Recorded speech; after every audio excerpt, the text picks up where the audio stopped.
Wisconsin, the Honorable Tony Evers. That is the Assembly Sergeant at Arms introducing Governor Tony Evers, who's now making his way into the Assembly chambers, being joined by lawmakers from both parties as he goes right down the middle of the Assembly chamber, shaking hands on both sides there. You're going to see one of those sides of the aisle applauding a lot more than the other tonight. There's a lot in here that Democrats are going to be happy about, and a lot the Republicans have already said they don't like. They're going to find out some more tonight that perhaps they're a little skittish about. Yeah, but we should expect Tony Evers to start his speech trying to reach to that other side of the aisle and play to the middle as he's walking up the middle, trying to find things that they have in common as he's maintained since his inauguration of trying to work both sides. But clearly there are a lot of things that we're going to hear about. One of the big numbers is going to be about transportation. Well, how much money is he going to want, and where's it going to come from? Yeah, we heard from Evers throughout his campaign that he was open to all options when it comes to funding transportation. Kind of left people guessing a little bit. Since he became governor, he's been saying the same things.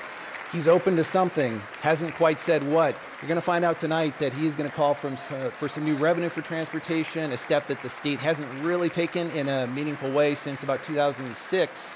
The question now is whether he's got the votes in this legislature to pass it, a legislature that's still dominated by Republicans. Yeah, and Republicans have been calling for some of these ideas. Actually came out of a Republican study group. However, they never tried to put them into the law in the last 8 years under Governor Walker. They looked at the ideas, they studied the ideas, but they never put in a gas tax. They never put in any increased vehicle fees in some places. So we'll hear him address as he's shaking hands right now with his the other constitutional officers and about to reach the podium, shaking hands with the other constitutional members. Republican leaders of the legislature will be sitting behind the governor tonight. You might watch their reactions at certain times in the speech. They'll give a little clue as to what they're thinking about it. And here's Governor Evers. Thank you. Thank you. At this time, it is my honor to introduce the governor of the great state of Wisconsin, the Honorable Tony Evers.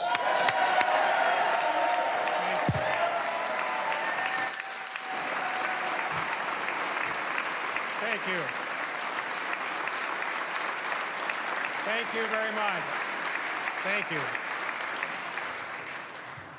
And the good news is I hit the speaker button this time. Good evening, everybody. Honorable Supreme Court Justice, thank you very much for being here. Tribal nation leaders, constitutional officers, Major Dunbar, and members of the Wisconsin National Guard, as well as active and reserve members of our armed forces, cabinet members, Senate President Roth, Majority Leader Fitzgerald, Minority Leader Schilling, Speaker Voss, and Minority Leader Hintz, legislators, distinguished guests, and most importantly, the people of Wisconsin, welcome and thank you for being here this evening. Appreciate that.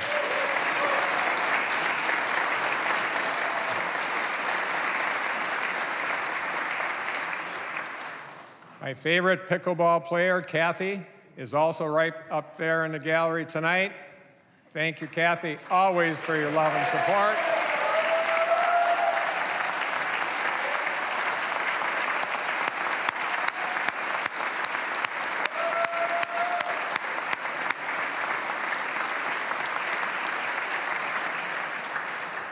Before we get started, I also want to mention someone who's with us in the gallery tonight. All of you know I talk a lot about connecting the dots. Well, Karen is an operator for the Milwaukee County Transit System. She literally makes connections every day. While on her route one day, Karen noticed a boy alone, freezing cold. She pulled over to make sure he was okay, but noticed the boy wasn't wearing any socks or shoes. So Karen brought the boy onto her bus and kept him safe and warm while she called for help. Folks like Karen embody our Wisconsin values like kindness, compassion, empathy, and respect. Karen, thank you for joining us tonight and for your exceptional work.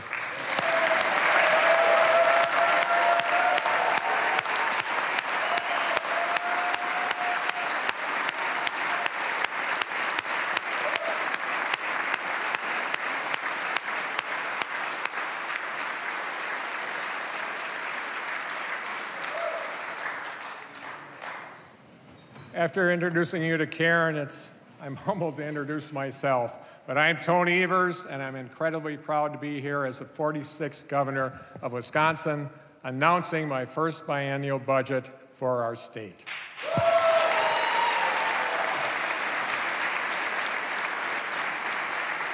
You know, I guess you might say I've spent some time in education, give or take, for a handful of years. And one of the most important lessons I took away from my time in the classroom is that you learn more from listening than you ever do from talking. So after Mandela and I were elected, we decided we wanted to do a listening session tour across Wisconsin. We wanted to hear directly from the people of our state about what they wanted to see in the budget I'm announcing here tonight. But we didn't want to show up months later, budget in hand, and say, so what do you think? We said we'd always put people first. That's why we wanted everyone to be part of finding those solutions together. So what we did was we turned the standard listening session formula on its head. And by golly, the darndest thing happened. People showed up from different backgrounds and different communities. They sat, they talked to each other, and they listened to each other's perspectives. And they had a dialogue about the problems our state is facing and the best way to fix them. And they ranged from Republicans to Democrats to the democratically disenfranchised to the politically apathetic. And sometimes they even disagreed, but they did so amicably. Never with elevated voices, never out of spitefulness, and never with disrespect. I know in today's day and age, what I'm describing might sound like a unicorn phenomenon of sorts, but the good news is we managed to capture proof of it actually happening. And I'd like to share that with you tonight. So we have a video. Roll it, Lester.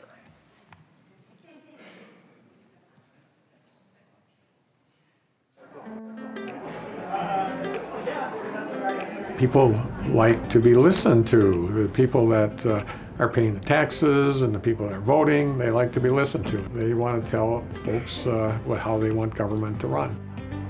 So it was important for us to get the opinion of people before the budget process even started. These weren't invite-only events, they were open to the public.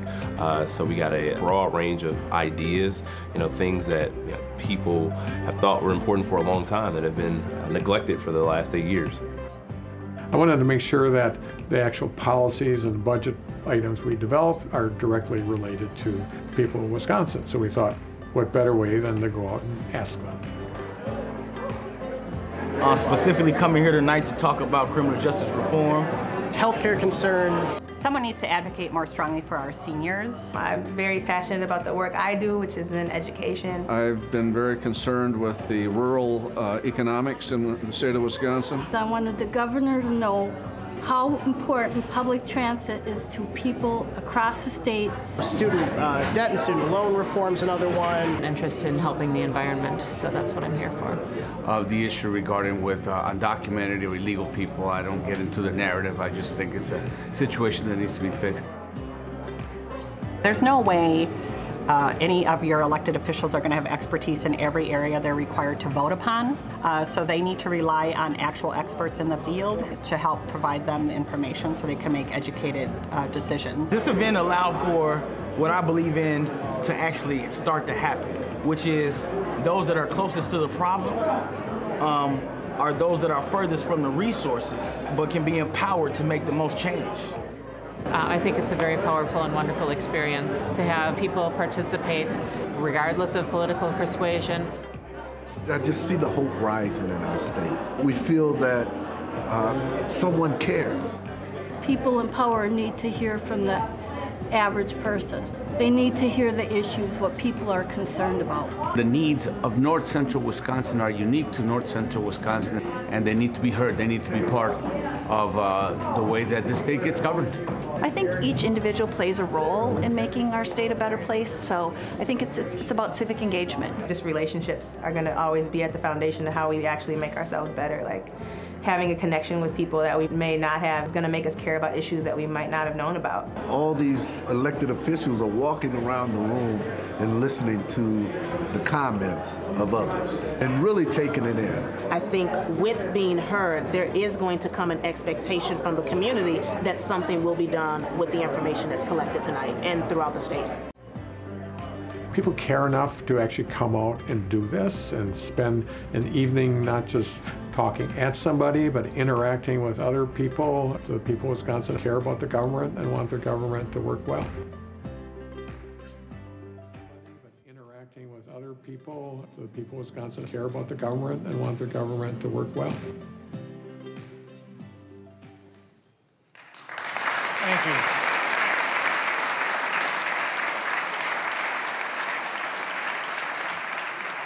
Now, I showed this to you tonight for a few reasons. The first, although I said it tongue-in-cheek, is to show you that people really can get along.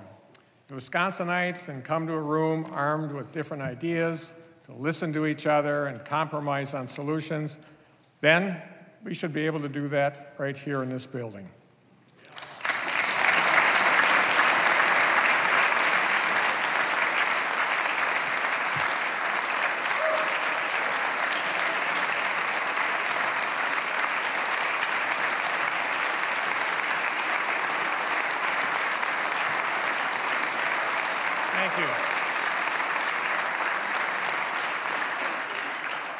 Second, I want everybody to understand how we arrived here. At the end of the day, our budget is about putting people first. It's about creating a Wisconsin that works for everyone, Wisconsin for us. Believe it or not, this is not the Tony Evers budget.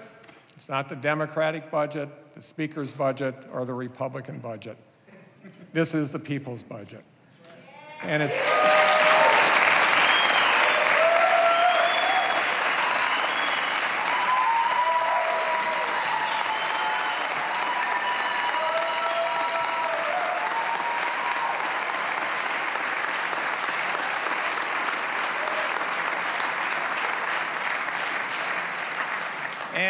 And it's one that we crafted together.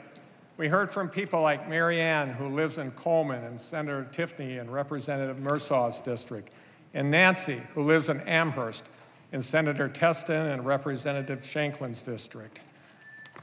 Both Mary Ann and Nancy came to our listening session and talked to us about water quality and water pollution issues across this great state. Because of people like Mary Ann and Nancy, we're announcing that we're making safe drinking water a top priority in Wisconsin.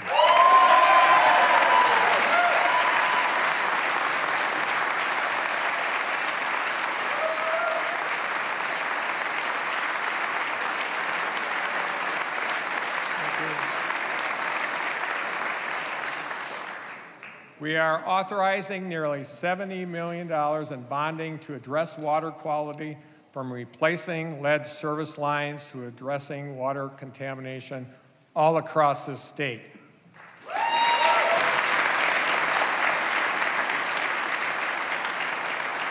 Now, I know Representative Shanklin has been working closely with us on this issue too. Thank you, Representative Shanklin, and to Mary Ann and Nancy, who are here with us in the gallery tonight, for advocating for this very important issue. Folks, Mary Ann.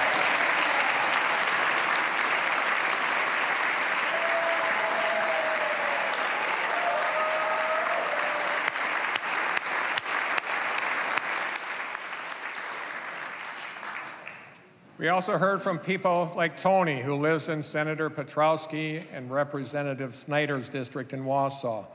Tony not only has a great first name, but he also came to one of our listening sessions and talked about why we need driver's cards for immigrants and persons who are undocumented, especially in communities where there's limited access to public transportation. Because of people like Tony, we're announcing tonight that undocumented folks will be eligible to receive driver license and ID cards.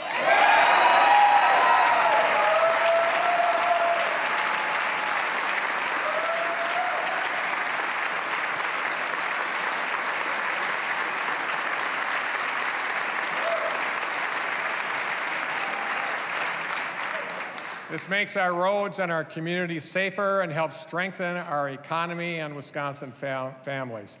I know Representative Samaripa has worked on this issue, and Tony is here with us tonight in the gallery. Thank both of you for your work on this issue.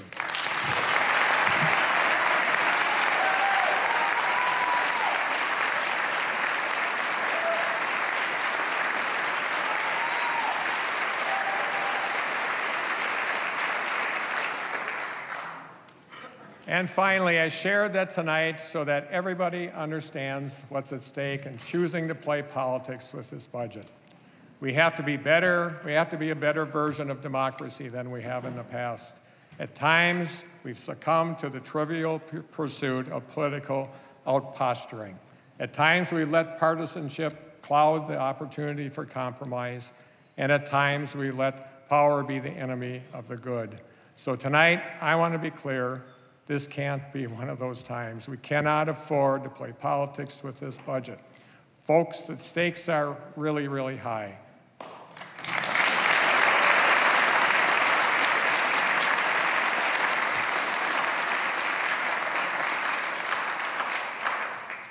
As I told you in my inaugural address, I believe in leading by example. That's why we're going to begin tonight on the things about which we can all agree. I've said all along that reforming our criminal justice system is an area where I know Republicans and Democrats can work together. So earlier this week, I announced we're going to return kids who are 17 to the juvenile justice system.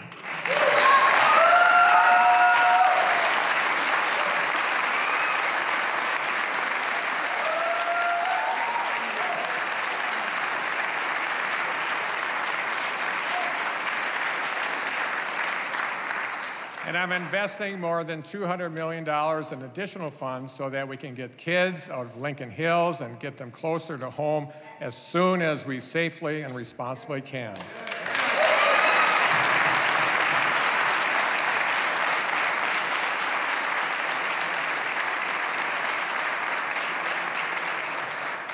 I know there's been bipartisan work on this issue in the past.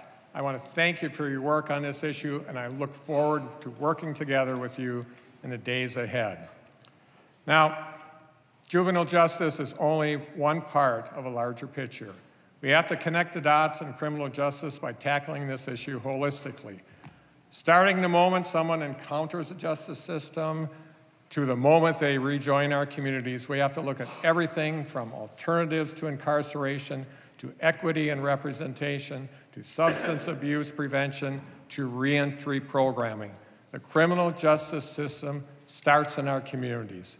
So we're announcing tonight that we're allocating $2 million on a grant program for community policing through the Department of Justice in 10 cities with the highest violent crime rates in Wisconsin.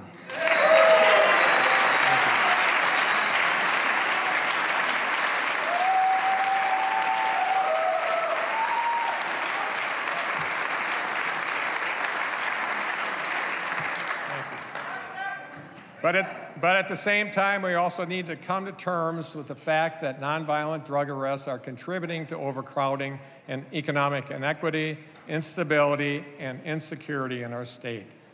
That's why I announced a few weeks ago that our budget will decriminalize marijuana possession for 25 grams or less.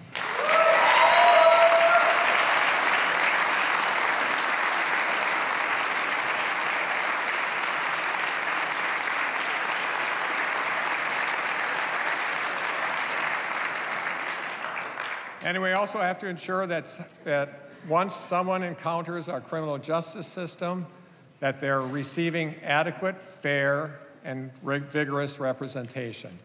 So we're increasing the private bar reimbursement rate to $70 an hour, and we're providing more than 25 additional assistant district attorneys across our state.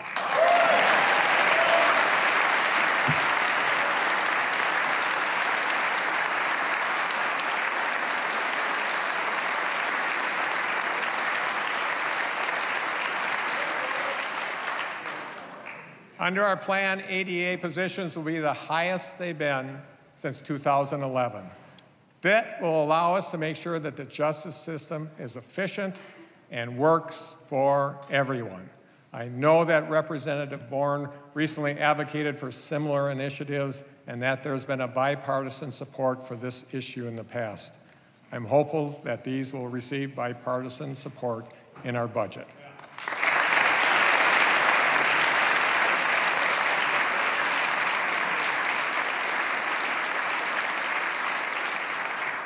Additionally, we need to make sure that while folks are incarcerated, they have the tools to be successful when they re-enter our communities.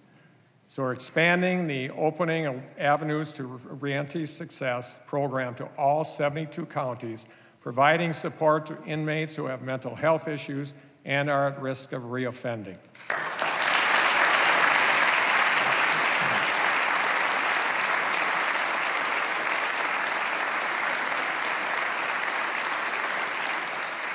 And finally, we have to make sure folks applying for jobs have the tools they need to maintain employment. So we're expanding the Windows to Work program by allowing the program to be in all minimum and medium security prisons and institutions. And that's why we're also announcing tonight that we'll be banning the box statewide.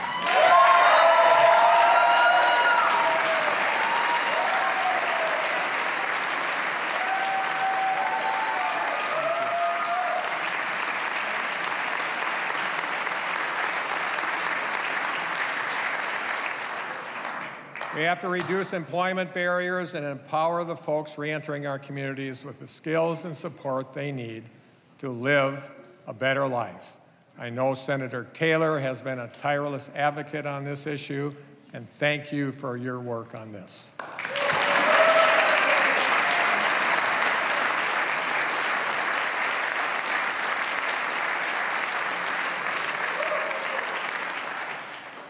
But fixing our criminal justice system is not the only area of this budget where we can find common ground. Last session, Senator Darling and Majority Leader Steineke introduced and received unanimous bipartisan support for legislation creating the Interagency Council on Homelessness. The council was chaired by former Lieutenant Governor Kleefisch and offered recommendations for addressing homelessness in Wisconsin.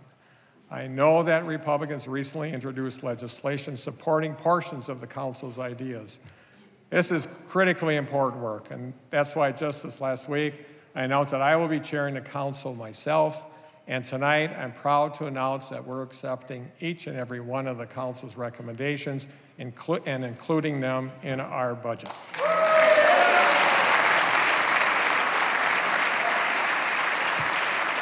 Thank you.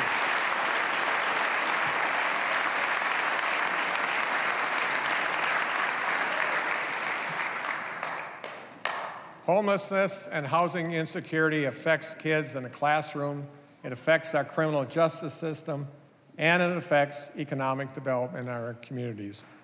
We have to connect the dots to get on with this issue, and it's time to get serious about this issue in Wisconsin. Another area we can agree on, and where we have to connect the dots, is expanding access to broadband. Yes. Yeah.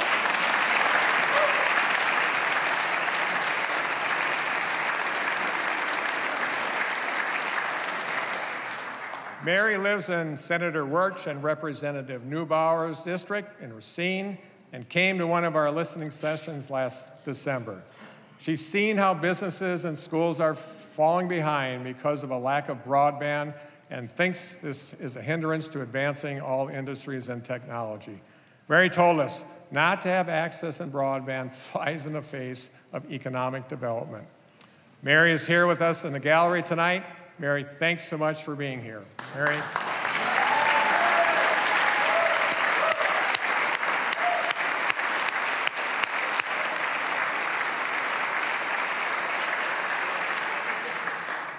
Folks, Mary's right.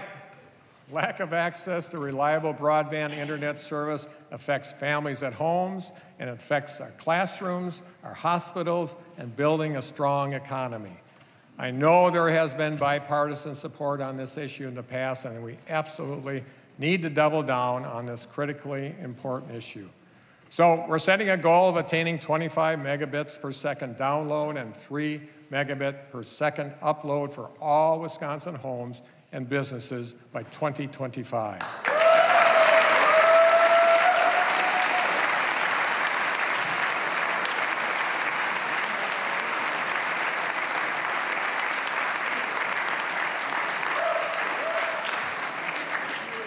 But we're not just setting goals, we're also going to make sure that we actually have the means to achieve them.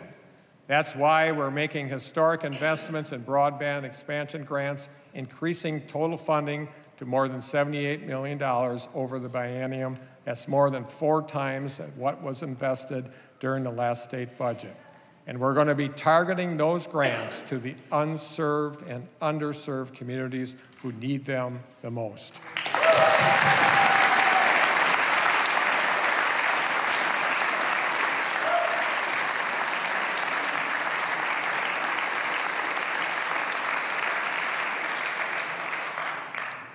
So from broadband to homelessness to criminal justice reform, among many other things in this budget, there's much we can agree upon. I've said all along I'm willing to work across the aisle to get things done. I've said all along that there's more than unites us than divides us. We just have to choose to put people before politics. We have to do what's best for the people of our state.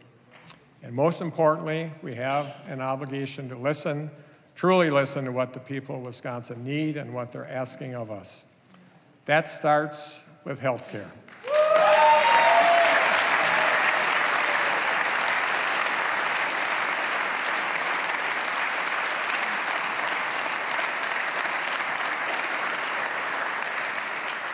I've said all along we need to expand Medicaid in Wisconsin, and according to a recent Marquette Law poll, 62% of Wisconsinites agree. 82,000 more Wisconsinites will have access to affordable, quality health care coverage. And because we're accepting these federal dollars, we have the opportunity to invest in programs that improve health care access and affordability across our state.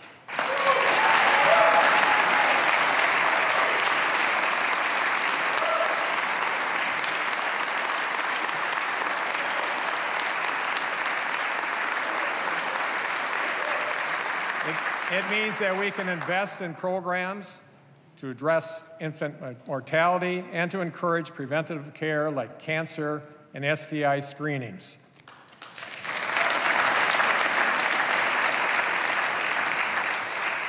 It means we're going to put our money where our mouths are, literally, to ensure Wisconsin isn't among the worst states in dental care in the country.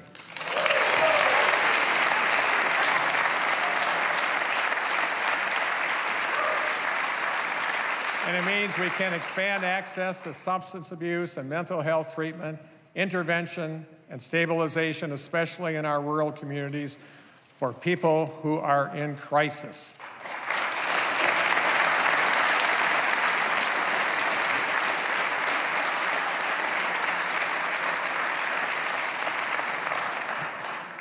So additionally, the people of Wisconsin have asked us to fully fund our public schools. More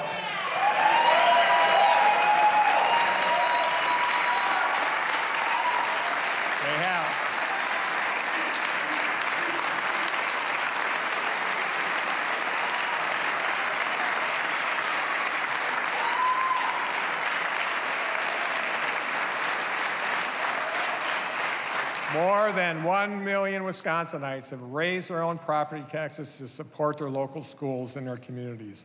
This is simply not sustainable. I've said all along that what's best for our kids is best for our state, and investing in our kids will yield dividends for our future. So we're going to start with K-12 education, providing historic investments and returning to 2/3 funding at the state level.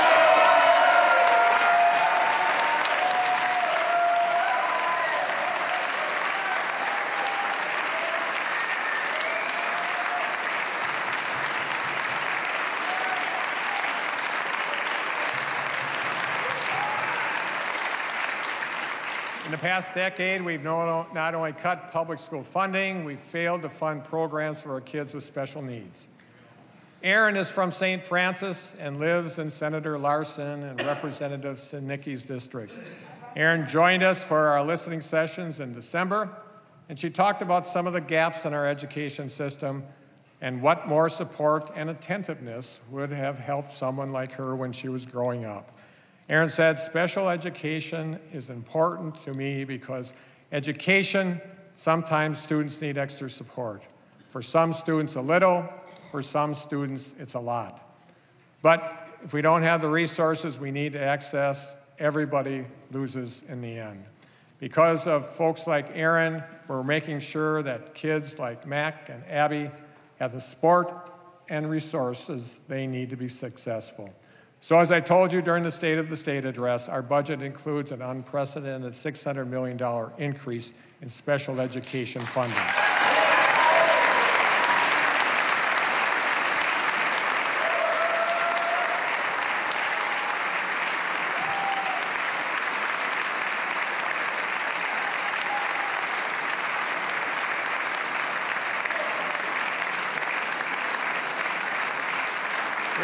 We shouldn't have to squeeze resources to make sure that every kid can be successful. Aaron, Mac, and Abby are here with us tonight in the gallery. Thanks so much for being here, folks.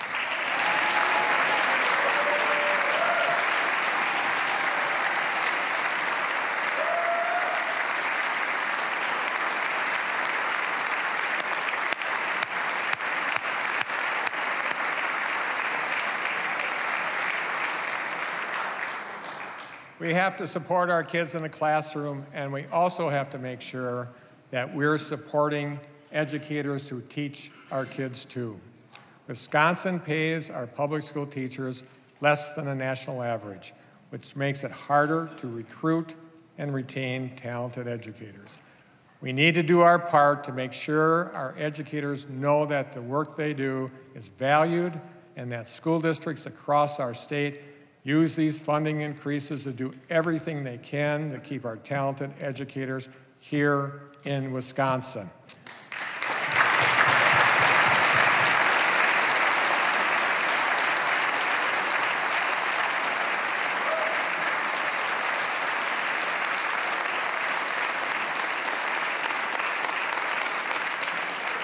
And we're not just investing in K-12 education. We're also going to get back to the business of funding public education at every level, including investing in higher education. We announced this week that we're increasing funding for our technical colleges by $18 million over the biennium and investing more than $150 million in our University of Wisconsin system.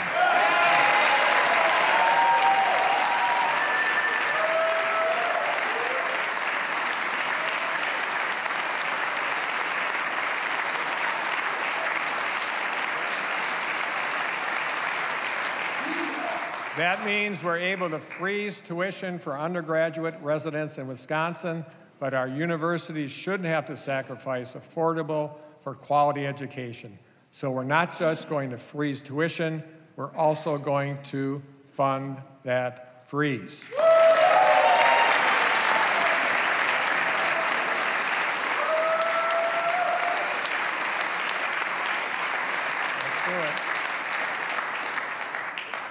And no one should have to struggle paying their bills because they pursued higher education. I've said all along that folks should be able to refinance their loans just like any mortgage. That's why I'm also bringing together State Treasurer Godlewski, DFI Secretary Designee Blumenfeld, and a member of the Higher Education Aids Board, along with others, to work on creating a Wisconsin-based strategy for student loan debt refinancing.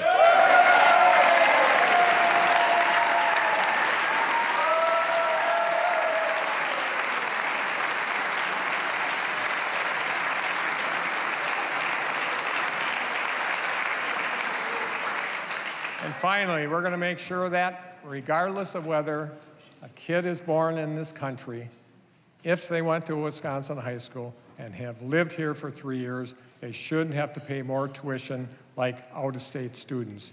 They should be treated like any other kid from Wisconsin.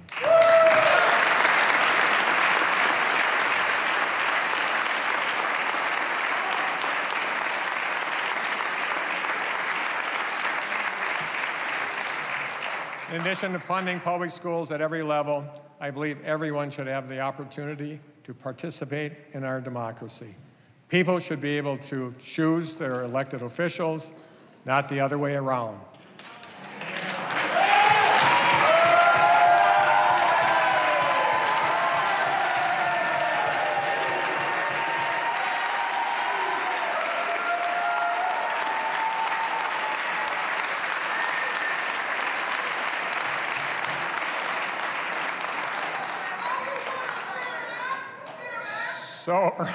So earlier this week, we announced that we're creating a nonpartisan redistricting commission.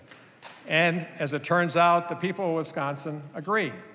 According to a recent Marquette Law poll, 72% of Wisconsinites want nonpartisan redistricting in Wisconsin.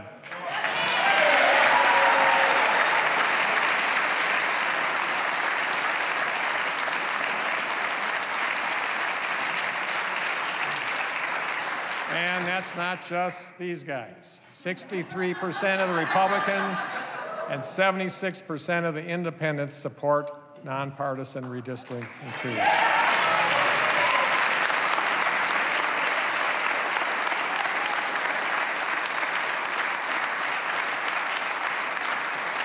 I know Senator Hansen has done extensive work on this.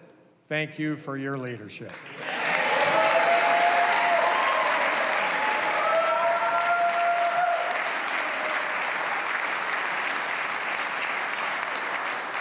Now, nonpartisan redistricting is only part of the democratic process and participation. So we're not only including nonpartisan redistricting in our budget, we're also going to direct the Elections Commission and the Department of Transportation to work together on implementing automatic voter registration in Wisconsin.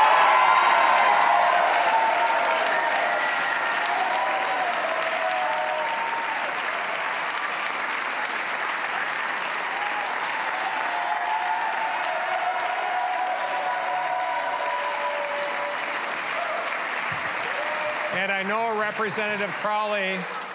Representative Crowley has been working on this issue, so thank you so much.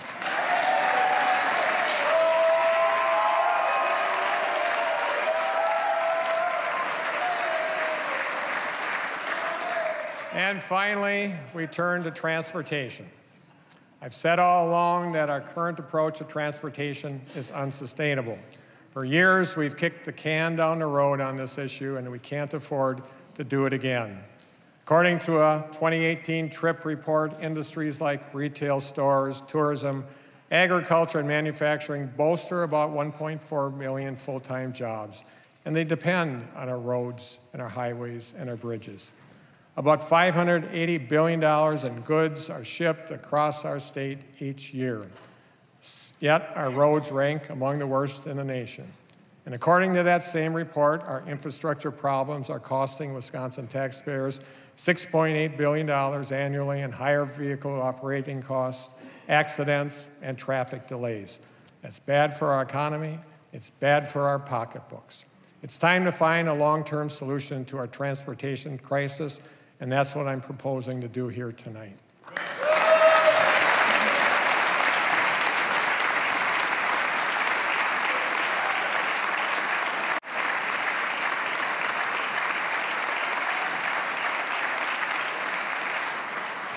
I said when I ran for governor, that I'd get everyone to the table and find a solution that works for everyone. And that's what we did. And that's why tonight I'm proposing the largest biennial investment in transportation in Wisconsin state history.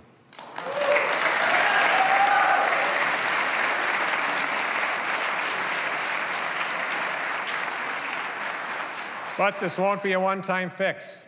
We're going to raise more than $600 million in new revenues to fix our roads, bridges, and highways and make sure that our transportation fund is sustainable for our future.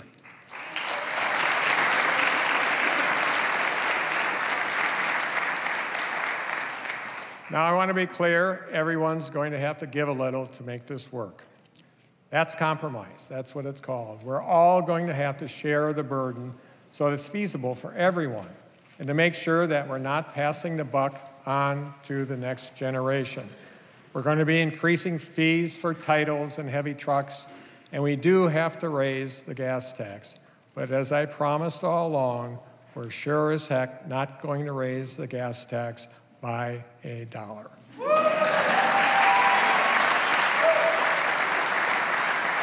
It's going to be less. It's going to be less. We're going to raise it 8 cents a gallon, well below what they did over the river, raising it by 20 cents in Minnesota and 18 cents in Ohio. But the good news is we're also going to repeal a hidden tax that costs you 14 cents a gallon on gas. That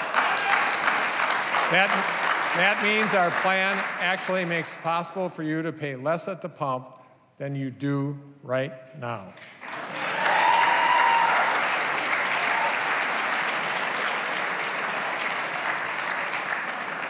Because of all this, we're going to make sure that local governments don't have to rely on things like wheel taxes to make ends meet. So we're going to increase general transit and transportation aid to counties and local governments by 10% to repair local roads and bridges. Those are the highest levels in Wisconsin history.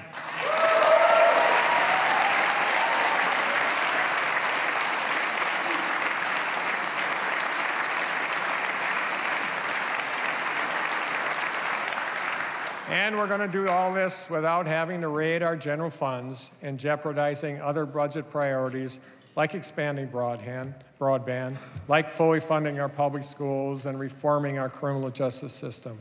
Because our long-term solution on this issue, Wisconsin highway bonding in our budget, is the lowest it's been in over 20 years. It's time we pay our bills and stop kicking the can down the road. At the end of the day, the people of Wisconsin expect and deserve for us to get to work on these present issues.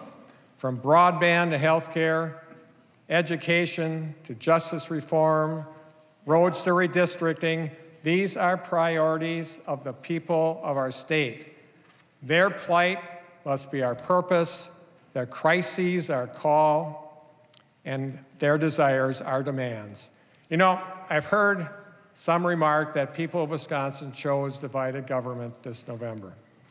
I don't think that's the case. I think the people of Wisconsin didn't choose us to be divided.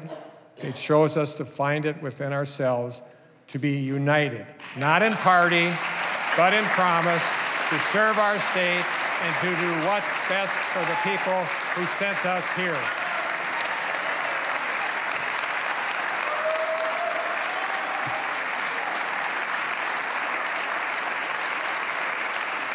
Folks, let's get to the work. Thank you so much, and on Wisconsin.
Governor Tony Evers concluding his first biennial budget address as he did the State of the State with a